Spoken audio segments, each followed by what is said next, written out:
Hi everyone, সবাই কেমন আছো? কী খবর? অবশ্যই কিন্তু তোমরা কমেন্ট করে জানাবে। আর বলো কেমন কাটছে দিন। আর এই দেখো তত্ত্ব সাজাচ্ছি। তোমরা কারা আমার মতন তত্ত্ব সাজাতে ভালোবাসো আর নিজেদের বিয়েতে তত্ত্ব সাজিয়েছো অবশ্যই জানাবে। দেখো তত্ত্বের মধ্যে যে সমস্ত প্রোডাক্টগুলো রয়েছে, শ্যাম্পু, লোশন, শাওয়ার জেল, তেল, জালি, সাবান বক্স, এগুলো আমার বিয়ের জন্যই আমি নিজে হাতে কিনেছি।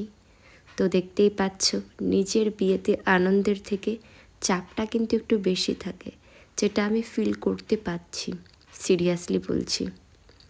তো আমার অনেক বন্ধুরা আছে যারা আমাকে বারবার লিখছিল যে দিদি তোমার বিয়েতে নিমন্ত্রণ পাবো তো? আমি বলেছি যে হ্যাঁ, সবাই চলে এসো। দেখো আর বেশি বাকি নেই, সেই জন্য যে প্রয়োজনীয় কাজ খুব দরকারি আমি করে রাখছি, নইলে দিনের দিন অনেকটা চাপ হয়ে যায়। আর ছোটো থেকে আমার তত্ত্ব সাজাতে ভীষণ ভালো লাগে, কিন্তু এই নিজের বিয়ের সময় যেন সমস্ত কিছু আর কি বলবো, এখন যেন এনার্জি পাচ্ছি না যে শাড়ি, বাচ্চাদের জামা কাপড়, ওগুলোকে সুন্দর কোনো ডিজাইন করা, মানে আমার দিদিদের, আমার দাদাদের, আমি ওদের বিয়েতেও নিজে সুন্দরভাবে সাজাতাম, কিন্তু আমার বিয়েতে একটু বেশি চাপ হয়ে গেল। আমি ওগুলোকে সিম্পলের উপরে যতটা পারি রেখেছি, তো দেখতেই পাচ্ছ।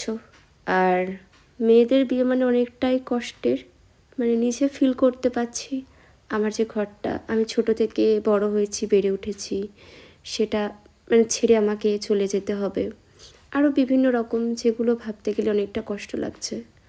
আর যখন বাড়িতে কোনো অনুষ্ঠানের প্যান্ডেল দেখতাম, পূজা বা দাদাদের বিয়ে, তখন একটা মনের ভিতর যে আনন্দটা, আর নিজের বিয়ের প্যান্ডেলটা দেখছি আর ভিতরে যেন একটা কষ্ট, ভিতরে একটা আনন্দের থেকে একটা চাপা কষ্ট ফিল করতে পারছি। আর কি বলবো, তো আমার মতন এরকম প্রায় প্রত্যেকটা মেয়েরই হয়, এটাই স্বাভাবিক, তাই না?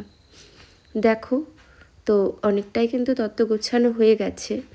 আর এই যে টেপগুলো, এগুলো ভীষণ ভালো, ভীষণ ভালো, মানে ভীষণভাবে আটকে থাকে। যারা তত্ত্ব সাজাবে, নতুন তত্ত্ব সাজাতে চাও, তারা কিন্তু অবশ্যই নিজেদের কাছে এই থার্মোকল টাইপ স্টেপগুলো রাখবে।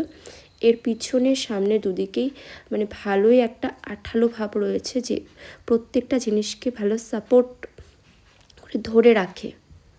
তো বন্ধুরা তোমরা বলো, তোমরা আমাকে একটু নিজেদের মন্তব্য কমেন্ট করে জানাও কিভাবে কি সাজালে কেমন লাগবে। তো যতটা সম্ভব বকবক করতে করতে তোমাদের সামনে তুলে ধরছি। আরও অনেক কিছু আছে যেগুলো আমি আমার অন্যান্য ভিডিওতে আপলোড করেছি। তত্ত্বের বিয়ের যাবতীয় কিছু, বেনারসি শাড়ি, ব্লাউজ, হার, কানের ব্যাগ, জুতো, যারা দেখতে চাও, যারা নতুন বিয়ে করছো, তারা ভাবছো কিভাবে কি কিনবো, কেমন ডিজাইন হলে ভালো হয়, তো তারা সেগুলো অবশ্যই দেখতে পারো। দেখলে নিজস্ব একটা আইডিয়া আসবে। তো দেখো এই যে জালিটা, এই জালিগুলো ভীষণ সফট হয়, আমার তো ভীষণ ভালো লাগে, আর পিঙ্ক কালারটা তাই নিয়েছি। তো বন্ধুরা তোমাদের কেমন লাগছে অবশ্যই কমেন্ট করে জানিও। দেখো আর অ্যাকচুয়াল এই তত্ত্বটা আমি সাজাচ্ছি প্লাস এই ভিডিওটা বানাচ্ছি সামনে দেখে, সেই জন্য অনেকটা স্লো হচ্ছে, তো কিছু মনে করো না। আর এই মিররটা আমার খুবই, তোমাদের কেমন লাগলো অবশ্যই কমেন্ট করে জানিও।